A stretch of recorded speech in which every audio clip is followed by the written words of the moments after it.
Appel du 18 juin 1940. Les chefs qui, depuis de nombreuses années, sont à la tête des armées françaises ont formé un gouvernement. Ce gouvernement, alléguant la défaite de nos armées, s'est mis en rapport avec l'ennemi pour cesser le combat. Certes, nous avons été, nous sommes submergés par la force mécanique, terrestre et aérienne de l'ennemi. Infiniment plus que leur nombre, ce sont les chars, les avions, la technique des Allemands qui nous font reculer. Ce sont les chars, les avions, la tactique des Allemands qui ont surpris nos chefs au point de les amener là où ils en sont aujourd'hui. Mais le dernier mot est-il dit? L'espérance doit-elle disparaître? La défaite doit-elle définitive? Non. Croyez-moi, moi qui vous parle en connaissance de cause et vous dis que rien n'est perdu pour la France, les mêmes moyens qui nous ont vaincus peuvent faire venir un jour la victoire. Car la France n'est pas seule. Elle n'est pas seule. Elle n'est pas seule. Elle a un vaste empire derrière elle. Elle peut faire bloc avec l'empire britannique qui tient la mer et continue la lutte. Elle peut, comme l'Angleterre, utiliser sans limite l'immense industrie des États-Unis. Cette guerre n'est pas limitée au territoire malheureux de notre pays.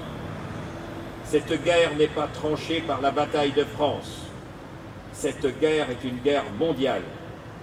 Toutes les fautes, tous les retards, toutes les souffrances n'empêchent pas qu'il y a dans l'univers tous les moyens nécessaires pour écraser un jour nos ennemis. Foudroyés aujourd'hui par la force mécanique, nous pourrons vaincre dans l'avenir par une force mécanique supérieure. Le destin du monde est là. Moi, général de Gaulle, actuellement à Londres, j'invite les officiers et les soldats français qui se trouvent en territoire britannique ou qui viendraient à s'y trouver, avec leurs armes ou sans leurs armes. J'invite les ingénieurs et les ouvriers spécialistes des industries d'armement qui se trouvent en territoire britannique ou qui viendraient à s'y trouver, à se mettre en rapport avec moi.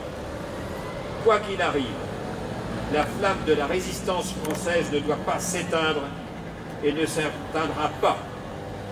Demain, comme aujourd'hui, je parlerai à la radio de Londres.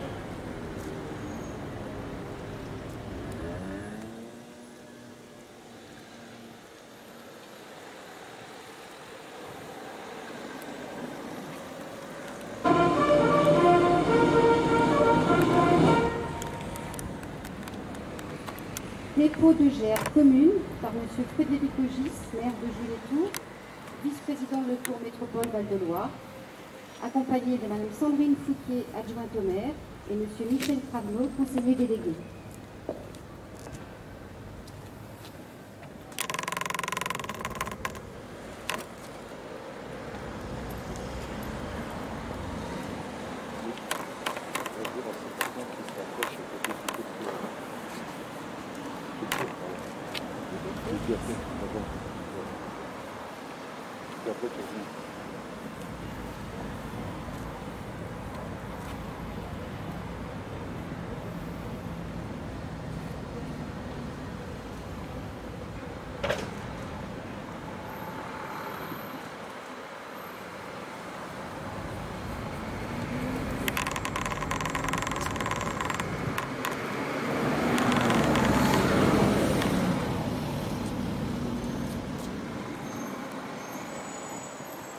Aux morts.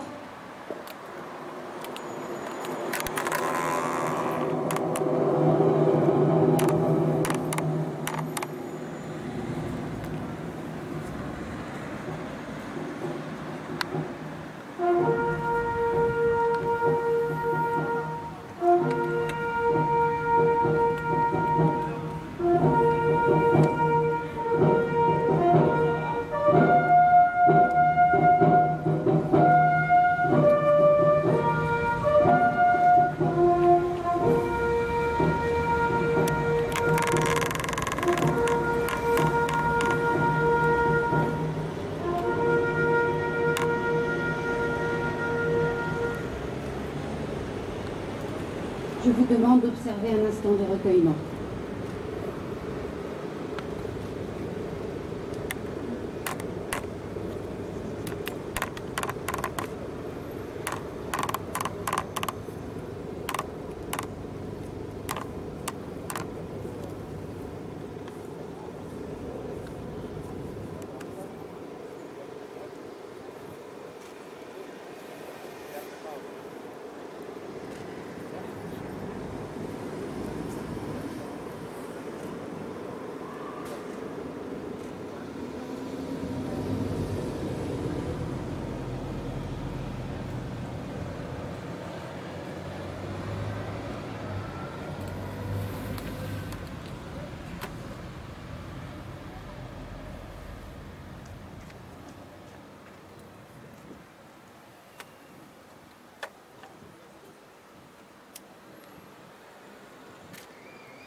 Lecture du message de Mme Geneviève Darrieussecq, ministre déléguée auprès de la ministre des Armées, chargée des anciens combattants et de la mémoire, par Monsieur le maire.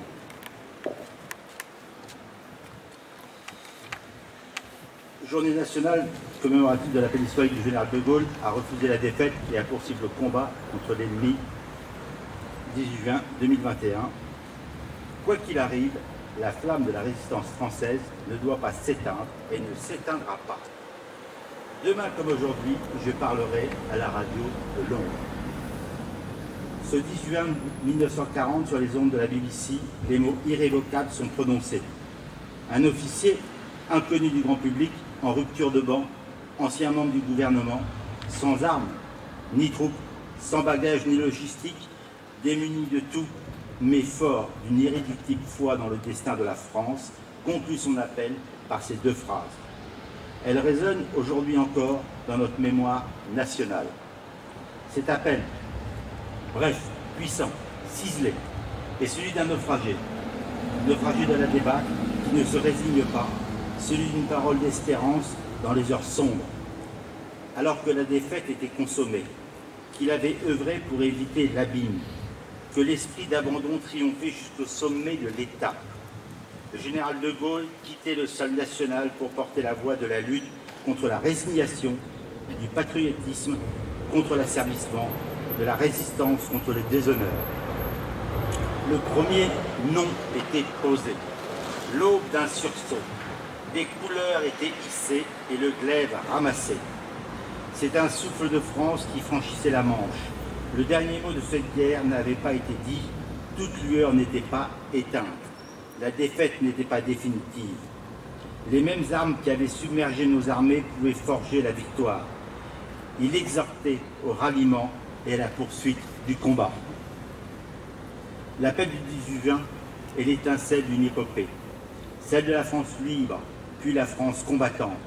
Elle a permis d'arracher la France à la défaite et à l'humiliation, de la maintenir dans la guerre pour lui faire tenir son rang, d'organiser un gouvernement qui, la victoire venue, ramena la République sur l'ensemble du territoire.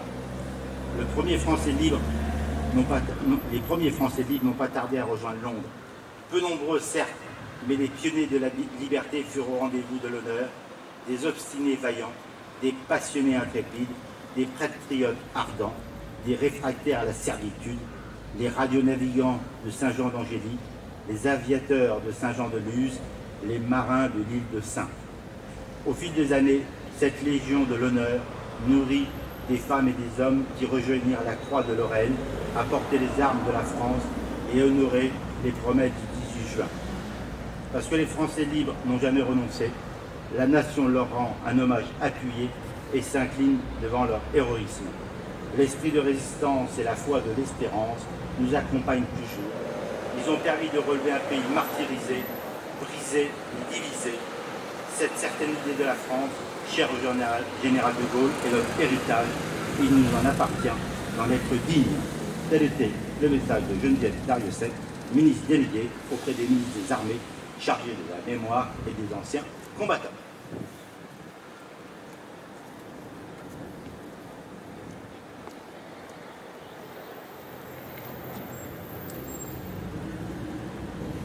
Passage en revue et remerciements des porte-drapeaux par les autorités civiles et militaires.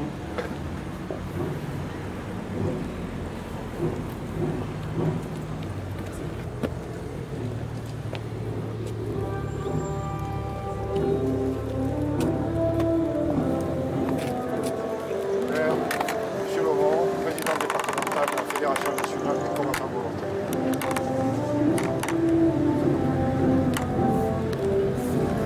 Monsieur Laurent, président départemental de la Fédération nationale des combattants volontaires. Monsieur Laurent, président départemental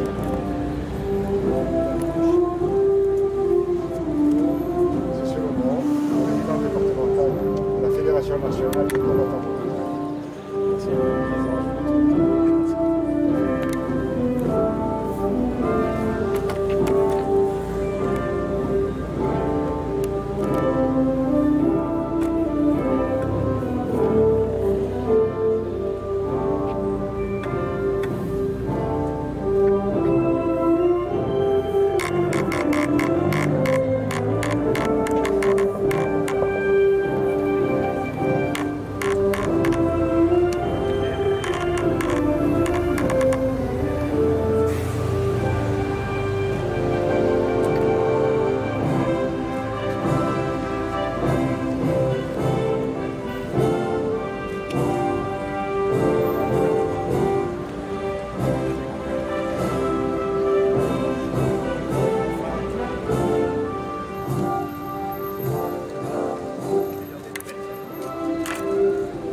S'achève cette cérémonie, bien évidemment, c'est la première cérémonie depuis le 5 décembre 2019 que nous avons pu faire dans des conditions beaucoup plus favorables.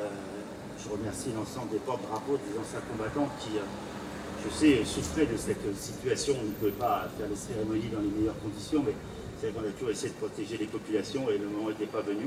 Le moment est venu, cet appel du 18 juin, finalement, résonne encore plus à travers cette cérémonie.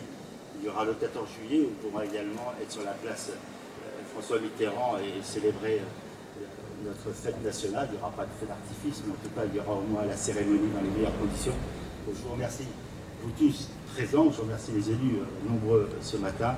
Je remercie les porte-drapeaux, les représentants, les anciens combattants. Je peux vous garantir que toutes les cérémonies, j'ai dû faire seul, contraint, et malgré, vous m'avez manqué.